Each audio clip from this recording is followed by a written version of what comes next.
Santa got stuck up the chimney, he began to shout. You girls and boys won't get any toys if you don't pull me out. My beard is black, there's soot in my sack, my nose is tickling too. When Santa got stuck up the chimney, achoo, achoo, achoo. Thank you. Thank you very much. And a very good evening. Welcome to Time of Your Life. It's the Christmas of 1953. The new Queen Elizabeth is just off on a 6-month tour of the Commonwealth, but Christmas is looking quite good for people back at home. At last, rationing of sugar, sweets and eggs has been lifted. Other things going on, Christmas 1953, well, there was this lady who was fighting the killer smog. Molly Parkin is being a mermaid at the Chelsea Arts Ball. And the Beverley sisters are spying on their mother under the mistletoe. These men are down the garden attacking tortoises.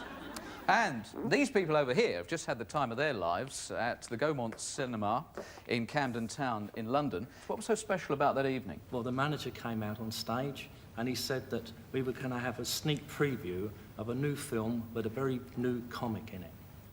How did that go down? Well, it went down marvellously. I think everybody enjoyed the show. I'd never seen or heard of Norman Wisdom before. I must say I was highly delighted, for sure. Well, it's the first time I'd ever heard an audience applaud In a cinema? at the end of the film. I mean, it was a delightful film. It's so funny. Thoroughly enjoyed it. And of course, when Norman stood up, they gave him a grand ovation.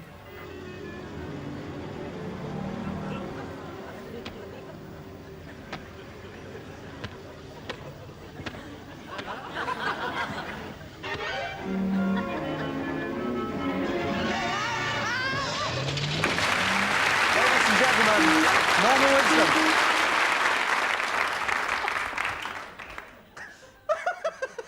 What's that? Hey? Oh, I'll do that again. Ladies and gentlemen, Norman Wisdom. Is that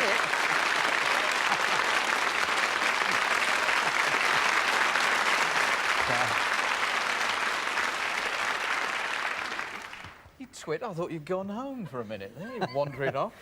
No, I was angry. Right, we're looking at Christmas 1953, a very important time. Wonderful. Well, it was, you know, it was my first film. And even then, the Rank organisation were dead frightened of whether it was going to be successful or not. So they had a sneak preview at Camden Town. Mm-hmm. And I was, of course, at the sneak preview. I remember standing in the foyer. Can I stand up, see? I'm standing in the foyer. And there's people coming in, you know, Earl St. John and the directors and the producers of these big things, and they're just passing by and they're saying, you know, if you were me, the sort of evening. Hello. Good evening. And I was so frightened. Oh, I was in a terrible state. I went into the cinema and believe me, I watched about 2 minutes of film, and then people started to laugh. And I remember sitting there, I wasn't watching the film, I was watching the faces, people laughing at the film. I'm watching the faces, and that was the exciting thing about it. So what was the reaction when it came to walking out through the foyer? Oh, that's different. You see, well, as my very good friends here now said, the film was very successful, and as I stood in the hall, the shaking had gone, and the same people came out. And, oh, Norman, no, Norman, oh, Norman, it was wonderful, so wonderful, the bull of showbiz. I don't mean the bull in the... Sit down, before you get yourself into deep trouble. Yes. We'll see some more snippets from Trouble in Store as the programme unravels, but let's get a little bit more of the atmosphere of Christmas 1953. In fact, the atmosphere was decidedly nasty. There was smog around, a great feature of the 50s. Special filtering bunny masks are the latest weapons devised to combat smog, which last winter killed 4,000 Londoners in a single week. Ordinary fog does little harm, but smog, a mixture of smoke and fog, has become one of the greatest mass murderers of modern times. Every year, railways, factories and private homes exude 2.5 million tons of smoke over England and Wales. Dogs as well can be protected against the deadly fumes which throw a heavy pall across Britain's big cities every year. Well, Pamela, you had the idea of coming up with these masks. Shall I put it on? Yes, please, Yes. if you would. Well, it has to, you see, and you can breathe perfectly. Yes, charming. Now, you see, I sewed them in every kind of material, and I made dresses for the girls in my dressmaking shop, and they all said, oh, can you make me a bunny nose from what's left of the material, sort of match it in the dress? Yes. You see, and they were 5 shillings each, and And I didn't make anything out of it, really. I did it because I wanted to help people, you see. Well, we're sort of making light of it. It was very serious, Well, I mean, wasn't made it cheerful, because it was a panic time then. Yes. You felt panicky in the fog, you see, smog. And we made them all cheerful. And one old gentleman, he asked me if I could make him an elephant trunk, like to curl up in that. Well, he worked out that the smog would take a long time to get right up into the trunk. Well, I did, and yes, he was as pleased as punch.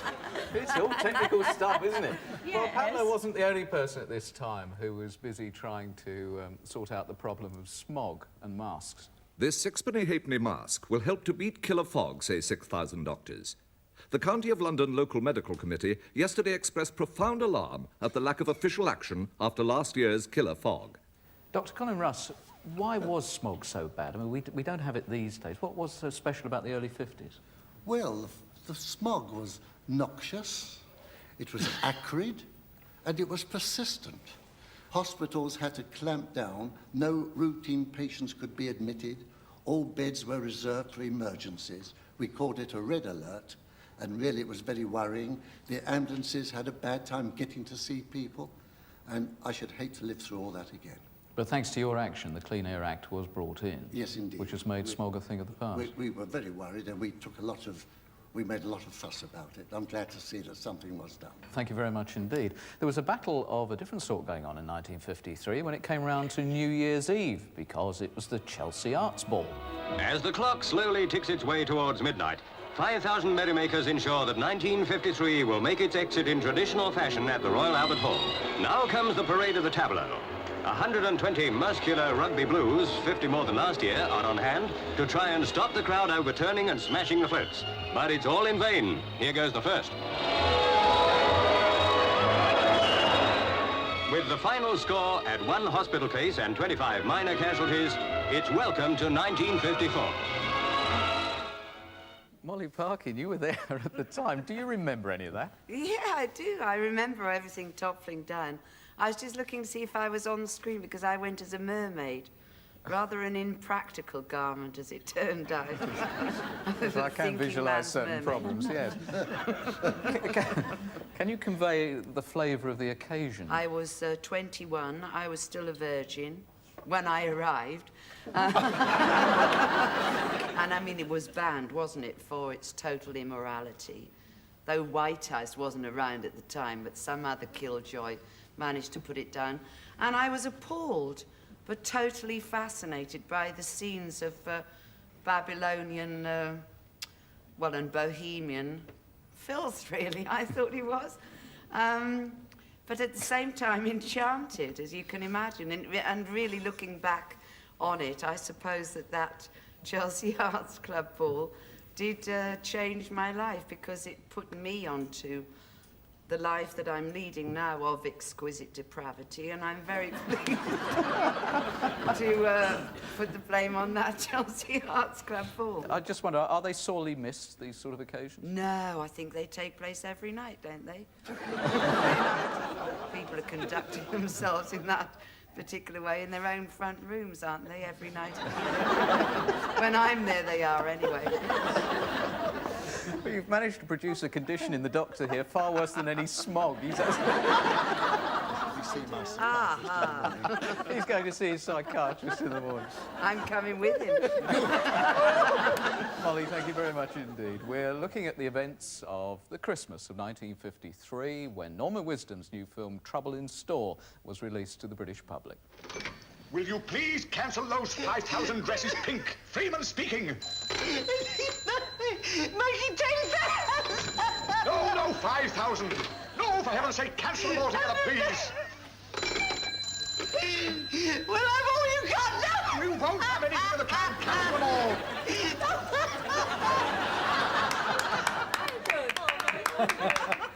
I'm delighted to say we've been joined by the Beverley Sisters. It was a very, very important time for the three of you as well, because you had your first hit, big million-selling record. Yes, yes. I saw Mummy kissing Santa Claus. But before that, Very we've sophisticated. met. Well, we worked with Norman quite often in the stage, haven't we? Not on theatre. Oh, yeah. But the first Many big times. occasion we worked together was a gala concert, very prestigious. Coliseum. At the London That's right. Coliseum. Can I sit a bit nearer to Norman when I tell this? Come here. All change, all change. No. All changes. That's how we can all say that. Right, now. All right, good night, everybody. Now then, do you remember? Hey, I'm doing all right here, aren't I? Do you remember Yes. when you were in a certain park, Hyde Park, I think, to name but a few, in a car that was all steamed up? Why was it steamed And up? a policeman came and knocked on the window, and Norman and Babs were sitting in there. You sat on his glasses and broke them. Do you remember? I sat on. You don't remember that, do you? We were having a little flirt. Well, I don't wear glasses. I said, why was the car? I said, why was the car all steamed up? And Babs said, it's because I was fighting him off. Why do you think? But I thought it was a scene from a film. I was practicing. But it was really fantastic. You see, to see in English. Yeah. We'd been at the Palladium with Danny Kaye, Bob Hope, all the American stars, and it was wonderful at that time to see an English Being a comedian riot. go from the stage, a big stage star, into the the film theatre star. and become A a big film star. Film star. A furor as a It was film nice. star. At least And I like remember film star. the thing was when we got back when I got back to stage, you know, that the stage manager was sweating conkers, but it's all right because you know they were waiting to start the second show, you see. But I'd left a notice on my dressing room door, gone to pictures back in 10 minutes. Well, thank you very much indeed for coming and joining us. Ladies and gentlemen, the Beverley Sisters. Oh, thank you very much.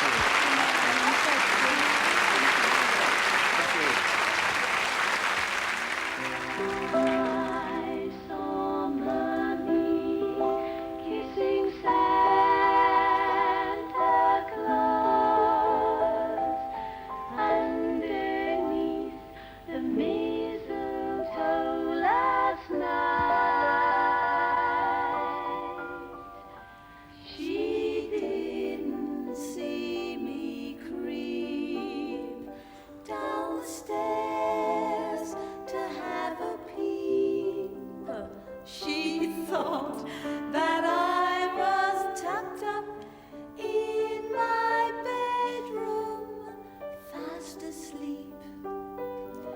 Then I saw Mommy tickle Santa Claus underneath his beard, so snowy white. Oh, what a laugh it would have been if Daddy had only seen Mommy kissing Santa Claus last night.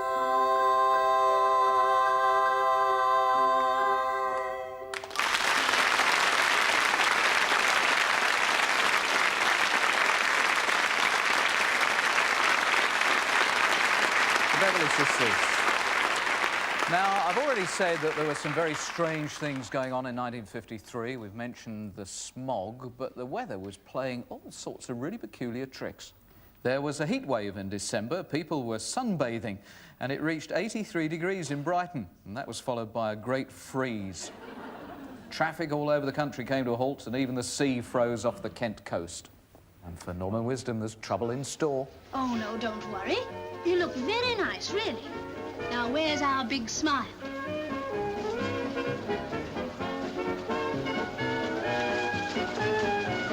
Yes, she's here.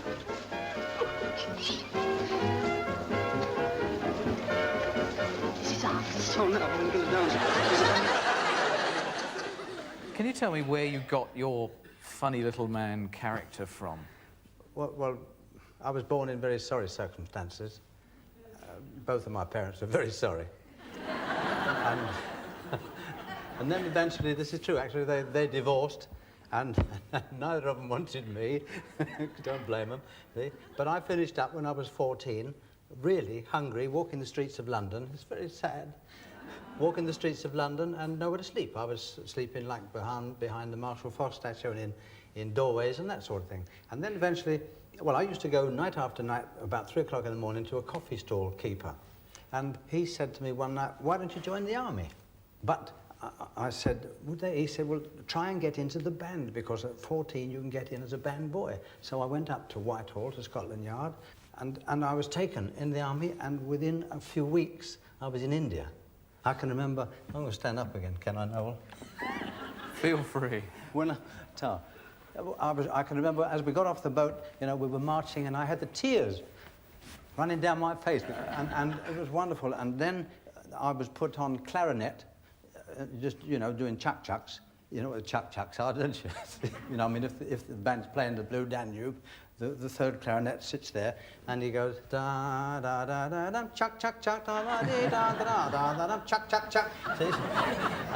But in any case, it takes a couple of years to learn to play the clarinet, and I thought, well, I must find an instrument that nobody else plays, and then maybe I'll be able to go on engagements. And so I got out of the store an old xylophone, the old triangular type of xylophone, and parrot fashion with the music very, very slowly, I learnt to play a piece called Snowflakes. And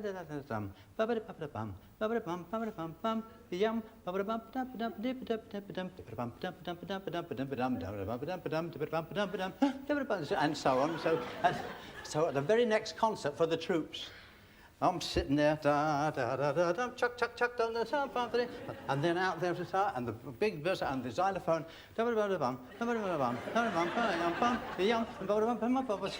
and this was marvelous. I mean, I'm taking bows and things like that. So I thought, oh, cool. So now then, the band used to sing sea shanties as well.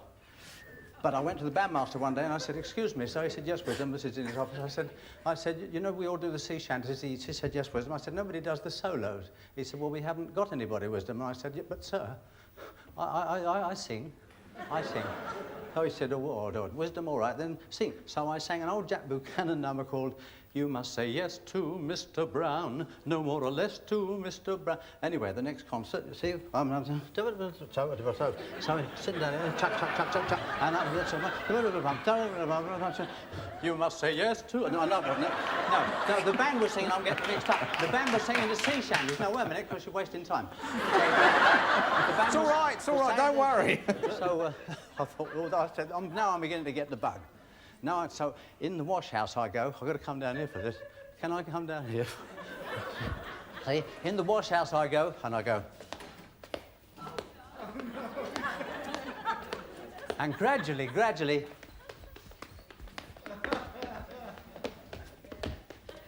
and then I go into the bandmaster, you see, and I said, excuse me, sir. And he said, yes, Wisdom. I said, what would it be like if somebody did a tap dance at a concert? He said, Wisdom, don't tell me. I said, yes, sir. So then, oh dear, see, chuck, chuck, chuck, chuck, chuck, chuck.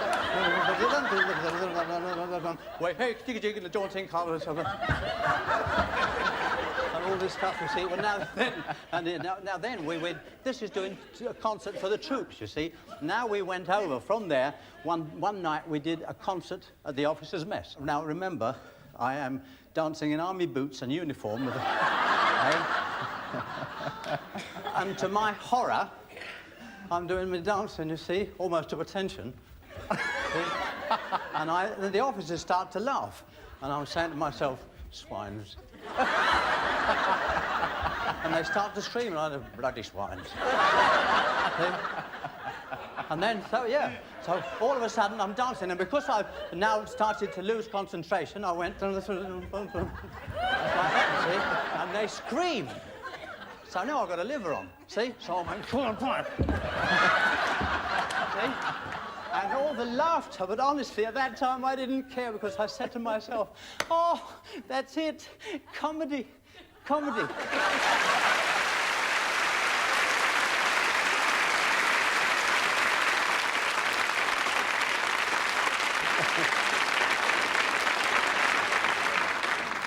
Well, I'm now going to transport you back some 30 years to 1953 and some of the programmes you could have seen on the television then. There was only one channel, the BBC, but there were some very interesting programmes around. There was Animal, Vegetable and Mineral. There was even Snooker in black and white. And there were these gentlemen trying to persuade Slow Coach to help them iron out some bumps in their path. But Slow Coach didn't want to roll over on his back, and he said, "Go away. I'm busy looking for food." and he started to move off. That was no good. So they had to think of something else. Då hypnopgod, Riddle tiddle saddle. But then Bill and Ben heard little Weed calling them. Weed! Weed! And they knew it was the man who worked in the garden coming back from his dinner. Då. So they quickly got back into their flower pots. Pip. But just as they were going to say goodnight to little Weed, they saw it wasn't the man who worked in the garden at all. Oh, no, Pip. Oh, no. It was the man who worked in the television. The man who worked in the television, and he wanted to talk to them. Hello, Bill.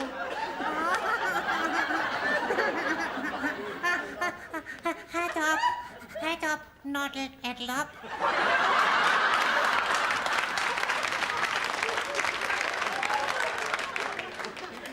Hello, Ben. Head up, noddle, edle up. But Noel forgot to say hello to little Weed. She looked rather sad. Ben saw this and told Noel he'd been rather rude. Noddle. Vettel rhubarb. A poor weeb. Fiddle rhubarb, fiddle rhubarb. I'm sorry, little Weed. Oh, dop-lep-up, dop-lep-up. What about Slow Coach? Slog along. I'm sorry, Slow Coach. Hello.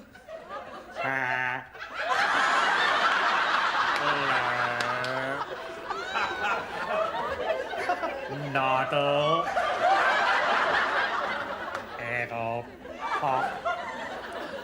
Something I've always wanted to ask you. Ever since I watched you when I was a little boy, Bill and Ben, it can't be very pleasant in those flower pots. They must be very drafty and you must get very cold. Oh, no, I'm not a very good. No. Bill said it wasn't anything to worry about. They didn't get cold because they were made from flower pots. Whittle muddle flopper-pop. But there was one problem that they did have. It'll claustrophobic. It'll claustrophobic. No little flopper-pop. No roop, no roop, no roop. No roop. No roop. No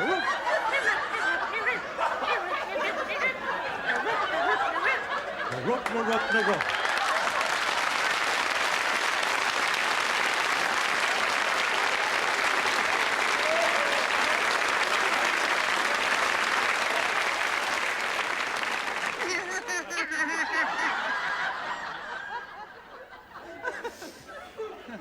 Oh, dear.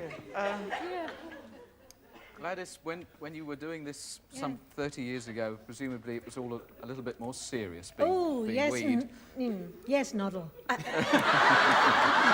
it. Now that is going to stick now. I'm sorry, what is his name? Just little butter.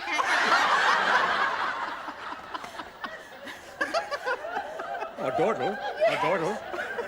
We weren't allowed to muck about, I can tell you. We had problems with them, though, because a lot of people used to write in and say that they were influencing the way their children spoke. And, we took this very seriously, but it didn't, in fact, I don't think, make much difference. I mean, my son saw them, and he's quite normal. He speaks like I do. You see, he said... and he's only 23. Yes.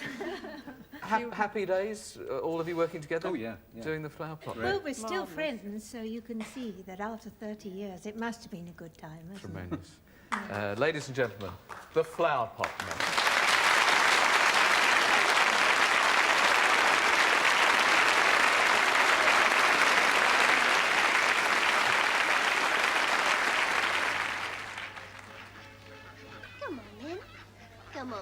pretty.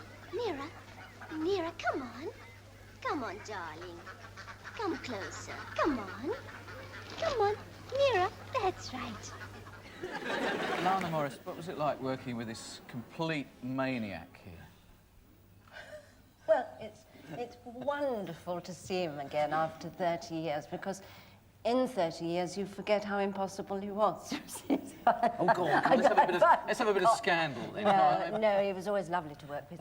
He really was. He was very quiet, very dedicated. Weren't you? Oh, I was dedicated because I had to be, because it was my first film and I didn't know what was going to happen. I didn't know that he was carrying the weight of the bosses not knowing whether it was going to be a good movie. You used to laugh so marvellously. That's what I liked. We were really chums, and she used to... Do you remember what our director used to do if we giggled too much, if we got unruly? We got unruly. I remember, but you tell it. On the set, on the Indian set, we had a little hut made of wood. Just a hut, nothing in it except a bench.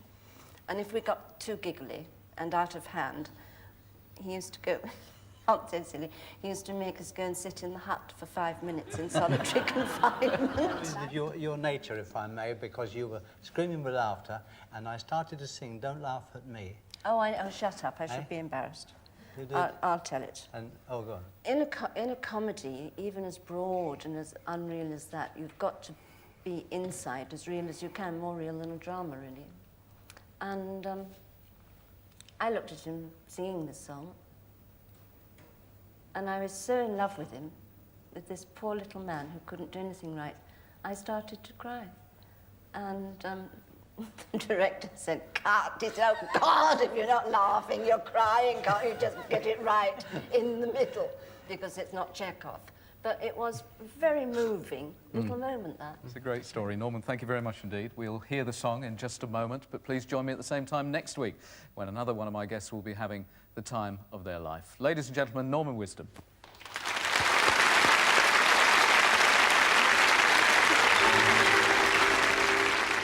Don't laugh at me.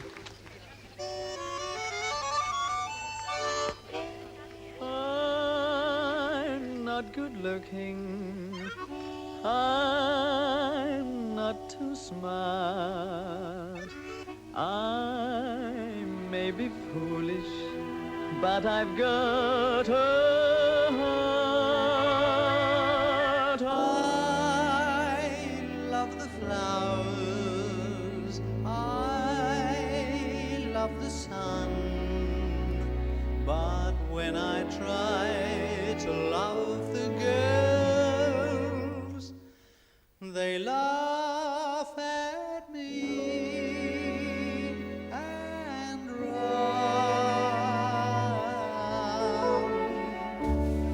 Don't laugh at me, 'cause I'm a fool.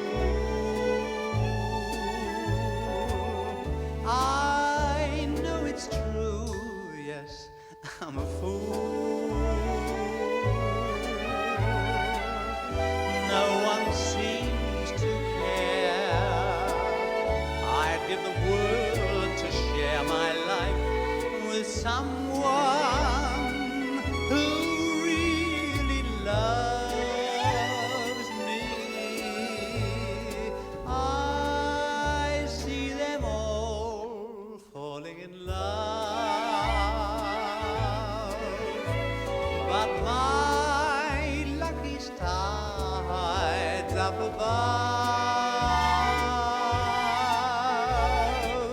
Someday, maybe, my star will shine on me.